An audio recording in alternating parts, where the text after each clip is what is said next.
Hey everyone, in this video, I'm going to show you how I put together an Altbier recipe for an upcoming brew day.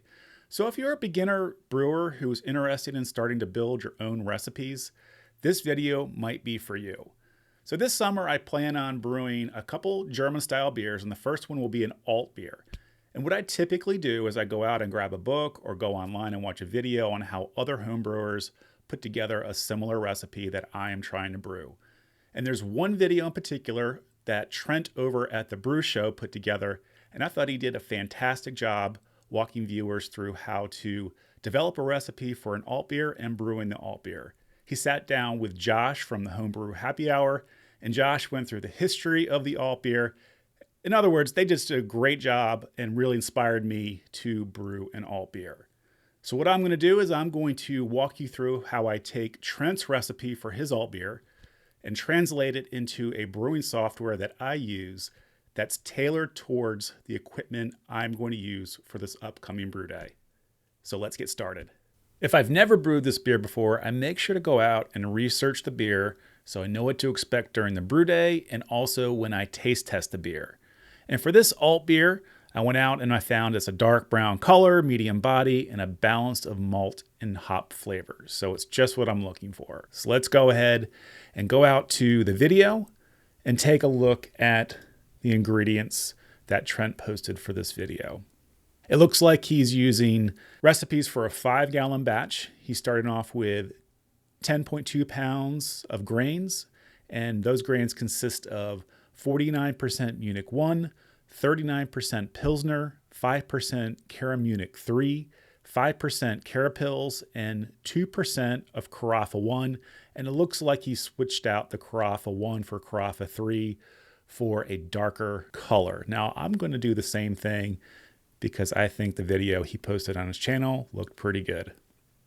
And for the hops, he's using 1.5 ounces of spalt, 0.75 ounces of spalt at 30 minutes, 0.75 ounces of spalt at flame out. I am going to be using some yeast that I have on hand. It's going to be a White Labs yeast. And for the original gravity, it looks like he is shooting for 1047 and a final gravity of 1012. And the beer should be right around 4.75. So let's go ahead and translate that over to my BeerSmith application. So as you see, I have a few recipes that I brewed the past year. I brewed some Treehouse beers and also a Vienna lager. The Vienna lager was one of my favorite lagers I brewed to date. So let's go ahead and create this recipe. So on BeerSmith and any other brewing calculator software, we are going to be adding all the fermentables, the hops, the yeast, and updating the water profile. So you'll get a good idea of how I translate the recipe that we just went over into a recipe that works well for my DIY electric HERMS system. So let's first go in here and add the name of the beer, alt beer. It's going to be an all grain recipe. The boil time is going to be 60 minutes. I might play around with that based off of how this works with my home brewing equipment. The brewer, I am John. The batch volume will start with 5 gallons and we'll scale up to 10 gallons because Trent's recipe is tailored towards a 5-gallon batch. And for the equipment, since I use this all the time, know that you can dial in equipment profiles so you get a good idea of what to expect and create a little consistency throughout all your brew days. So I have an equipment profile already created called Electric HERMS 10 gallons. This will be a 10-gallon batch. I'll be splitting this batch with a buddy of mine. But also to give you an idea, I also brew on an Anvil Foundry, and there's a pre-filled profile for an Anvil Foundry 10.5. So you could really dial in these profiles for any type of system you work on or brew on. We'll be using this guy.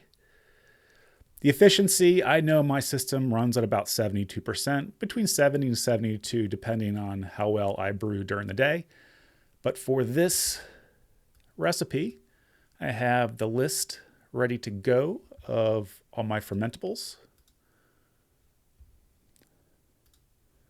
So first up, we have 5 pounds of Munich 1. So we'll look for Munich. And there'll be 5 pounds. We'll add Pilsner, 4 pounds of Pilsner.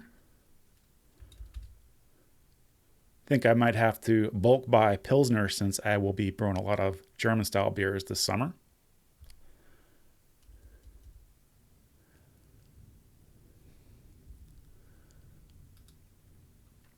Okay, we'll add half a pound of Cara Munich 3.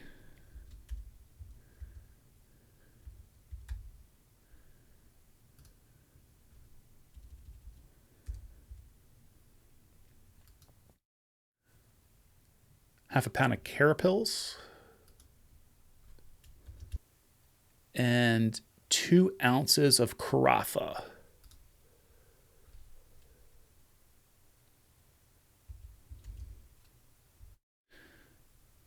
Trent calls out in his video that he went with Carafa 3 for a richer color. I am also going to use Carafa 3.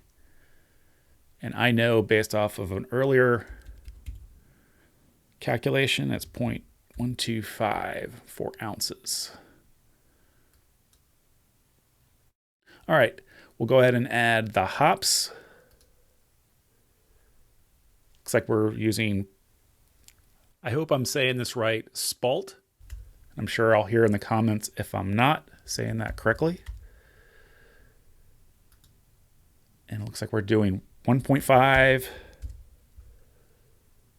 ounces at 60 minutes.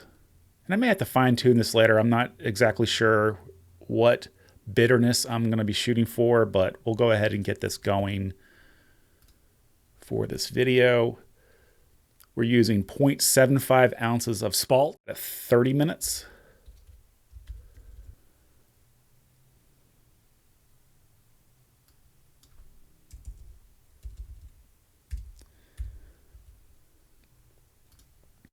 And we're also using the same hop at flame out, the same amount.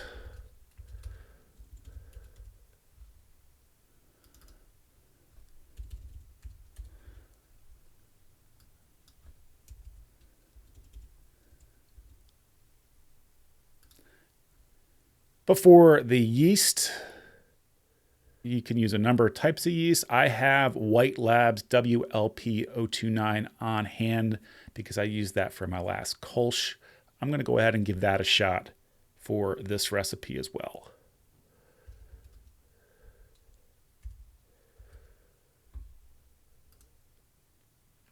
And it's going to be a liquid yeast.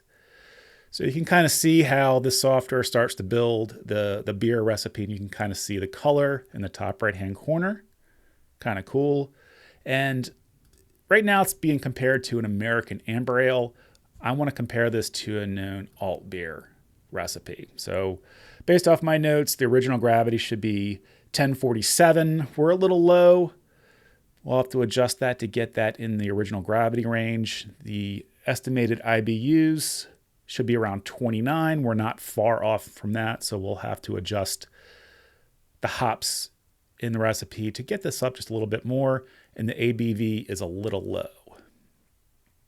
For the mash, we are going to do a HERMS, since this is a HERMS system, a single infused medium style body, since this beer is a medium body beer. What that will do, that'll adjust the mash temperature for me so we can dial that in a little bit more. For the carbonation, this will be in a keg, and this will be an ale single stage. Now this kind of gives you an idea of how I entered in all the fermentables, the hops, and the yeast in the recipe. It's kind of in a ballpark right now. I'm not going to fine tune it for this video, but it kind of gives you an idea. Another important factor is the water. How I brew, I use RO water, which basically doesn't have any minerals in the water. And what I'll do is I'll quickly go out to another brewer I use for recipes, and we'll get a water profile for this Altbier. If you've seen other videos of mine, I also reference the Beer Junkies quite a bit, and I've had really good success with a lot of his recipes. So I know he has an alt beer. I was also looking at his recipe when I was thinking about the type of beer I want to brew. I know he has a water profile in all of his recipes. So what I'm going to do is get the water profile situated for the alt beer I'm brewing with BeerSmith. So it looks like there's 50 parts per million of calcium. I'll show you how this is done. So we're adding water. So we added the water and water.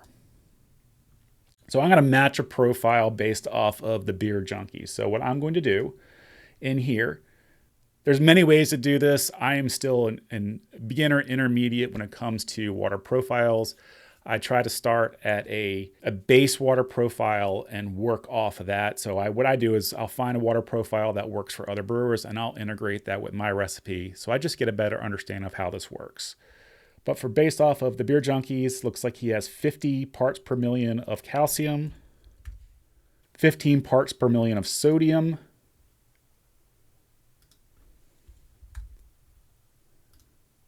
excuse me, 15, not 50.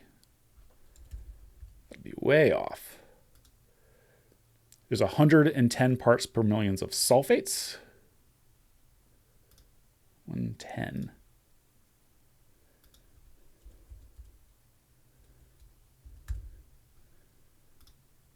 And 50 parts per million of chloride.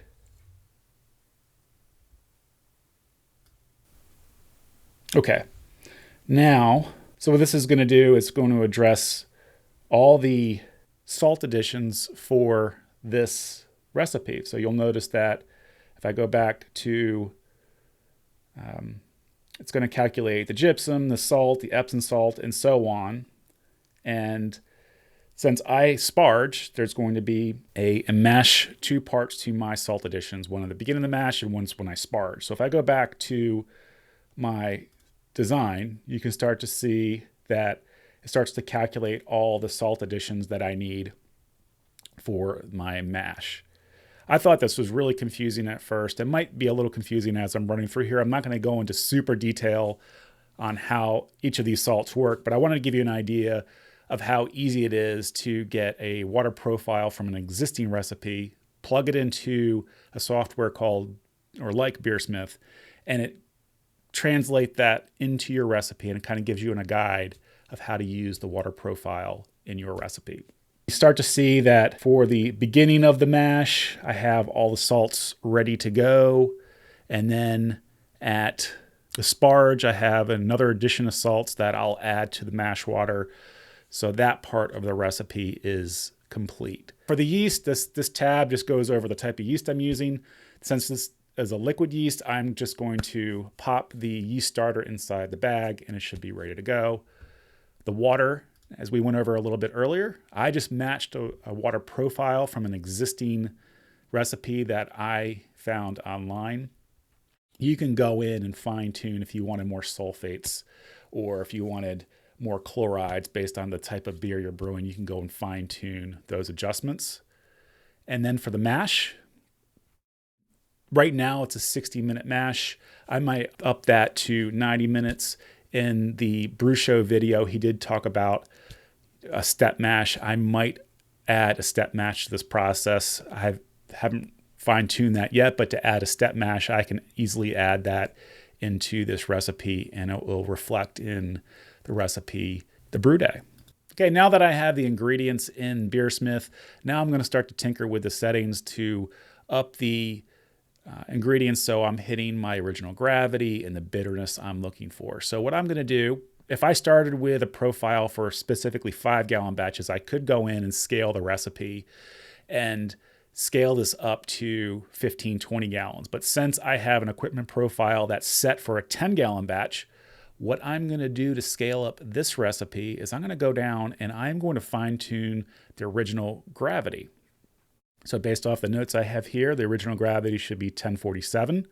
I'm going to come in here and I'm going to change my new original gravity to 1047. And what this will do This will adjust all my grains to reflect a starting gravity of 1047, and the final gravity should be around 1011, right around the area from the recipe I grabbed. So the estimated IBUs, the bittering factor, now this should have an IBU of 29. So I'm going to come back over here. So I'm not far off. So I'm just going to come into the setting for bitterness and up the new bitter to 29 IBUs. So now the beer we're referencing, the Altbier profile, our original gravity is 1047, 29 IBUs. The color should be 14 SRM. Don't have notes of what the SRM should be based off of this recipe, but we'll go off of 14 for now. It looks like a nice dark color in the upper right hand profile. And the other thing I wanted to show you in here, you can see that as I adjusted the estimated original gravity, all my fermentables have updated. You know, if you remember, we started with 5 pounds of Munich malt. Now we have 8 pounds, 13.1 ounces of Munich malt. And you can see that all of the fermentables have changed. The water profile should have stayed the same since it was the original volumes. I could be wrong about that. Maybe the water profile salts do change based off of the ingredients. They probably do. Now let me show you one of the biggest benefits of taking the time and entering ingredients into a software program like BeerSmith. Once you're done and the recipe is finalized, you can view all the steps needed for your brew day. So when I'm ready to brew, I'll pull up a view like this and it'll walk me through the entire recipe and all the steps needed to brew this alt beer. All right, now that we have all the ingredients put into BeerSmith, I am going to be going to the local homebrew store and picking up all the ingredients for this homebrew day. I might go back to the recipe and fine tune it based on the ingredients available to me, but I think I have it pretty close. If you enjoyed this video and you want to see more like it, make sure to give me a thumbs up and subscribe, and I will see you in the next brew day. Cheers.